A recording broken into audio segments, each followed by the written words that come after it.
Thank you very much, please. Thank you. Thank you. Please. Thank you.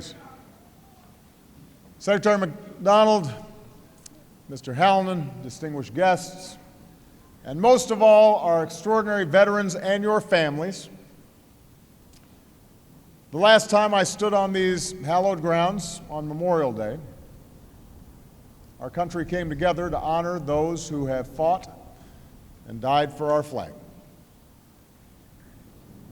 A few days before, our nation observed Armed Forces Day, honoring all who are serving under that flag at this moment. And today, on Veterans Day, we honor those who honored our country with its highest form of service. You who once wore the uniform of our Army, Navy, Air Force, Marines, or Coast Guard. We owe you our thanks. We owe you our respect, and we owe you our freedom. We come together to express our profound gratitude for the sacrifices and contributions you and your family made on the battlefield, at home, and at outposts around the world. But America's gratitude to our veterans is something always grounded in something greater than what you did on duty. It's also an appreciation of the example that you continue to set after your service has ended. Your example as citizens. Veterans Day often follows a hard-fought political campaign, an exercise in the free speech and self-government that you fought for. It often lays bare disagreements across our nation. But the American instinct has never been to find isolation in opposite corners. It is to find strength in our common creed, to forge unity from our great diversity, to sustain that strength and unity even when it is hard. And when the election is over, as we search for ways to come together, to reconnect with one another and with the principles that are more enduring than transitory politics, some of our best examples are the men and women we salute on Veterans Day. It's the example of young Americans, our 9/11 generation, who as first responders ran into smoldering towers, then ran to a recruiting center and signed up to serve. It's the example of a military that meets every mission, one united team, all looking out for one another, all getting each other's backs. It's the example of the single most diverse institution in our country. Soldiers, sailors, airmen, Marines, and Coast Guardsmen who represent every corner of our country, every shade of humanity, immigrant and native-born, Christian, Muslim, Jew, and non-believer alike, all forged into common service.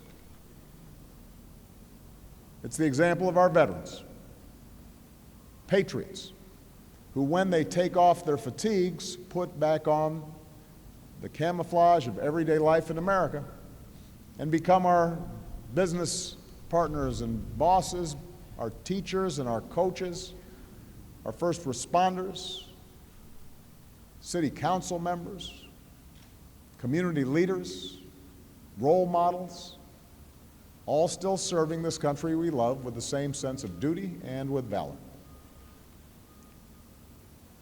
A few years ago, a middle school student from Missouri entered an essay contest about why veterans are special. And this is what he wrote. When I think of a veteran, I think of men or women who will be the first to help an elderly lady across the street. I also think of someone who will defend everyone, regardless of their race, age, gender, hair color, or other discriminations. After 8 years in office, I particularly appreciate that he included hair color. But that middle schooler is right. Our veterans are still the first to help, still the first to serve. They are women, like the retired military policewoman from Buffalo who founded an AMVETS post in her community and is now building a safe place for homeless female veterans with children.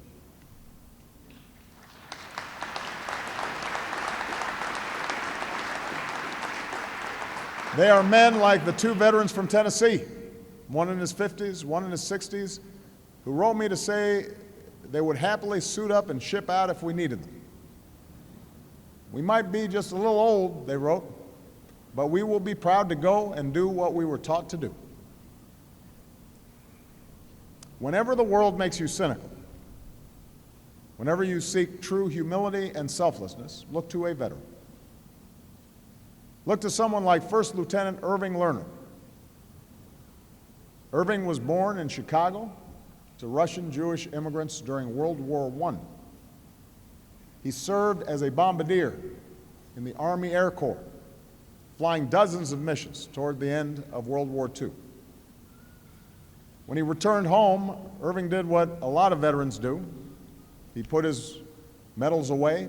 He kept humble about his service, started living a quiet life.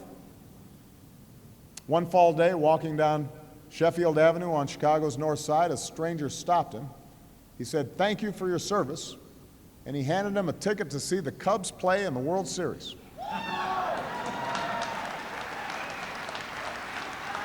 Now, it's a good thing Irving took that ticket, because it would be a while until his next chance.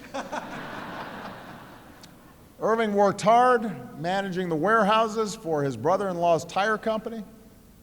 He got married to a sergeant in the Women's Air Corps, no less. He raised 4 children, the oldest of whom, Susan, is celebrating her 71st birthday today. And on a June morning, many years ago, another one of Irving's daughters, Carol, called to check in. Her mother answered, but was in a rush. "We can't talk," she said. "Your father is being honored, and we're late." Carol asked, "Honored for what?" And the answer came, "For his heroism in the skies above Normandy exactly 50 years earlier."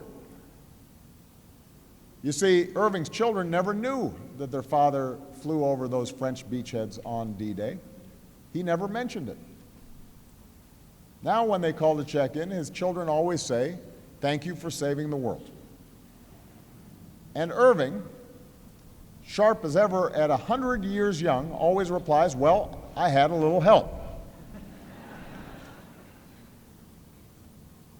Whenever the world makes you cynical, whenever you doubt that courage and goodness and selflessness is possible, then stop and look to a veteran. They don't always go around telling stories of their heroism, so it's up to us to ask and to listen, to tell those stories for them, and to live in our own lives the values for which they were prepared to give theirs. It's up to us to make sure they always get the care that they need. As Bob mentioned, when I announced my candidacy for this office almost a decade ago, I recommitted this generation to that work. And we've increased funding for veterans by more than 85%. We've cut veterans' homelessness almost in half. Today, more veterans have access to health care, and fewer are unemployed. We help disabled veterans afford prosthetics. We're delivering more mental health care services to more veterans than ever before, because we know that not all wounds of war are visible. Together, we began this work. Together, we must continue to keep that sacred trust with our veterans and honor their good work with our own, knowing that our mission is never done. It is still a tragedy that 20 veterans a day take their own lives. We have to get them the help they need. We have to keep solving problems like long wait times at the VA. We have to keep cutting the disability claims backlog. We have to resist any effort to outsource and privatize the health care we owe America's veterans.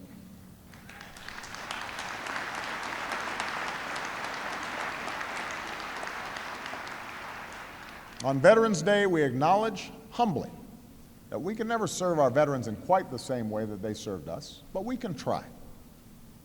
We can practice kindness, we can pay it forward, we can volunteer, we can serve, we can respect one another,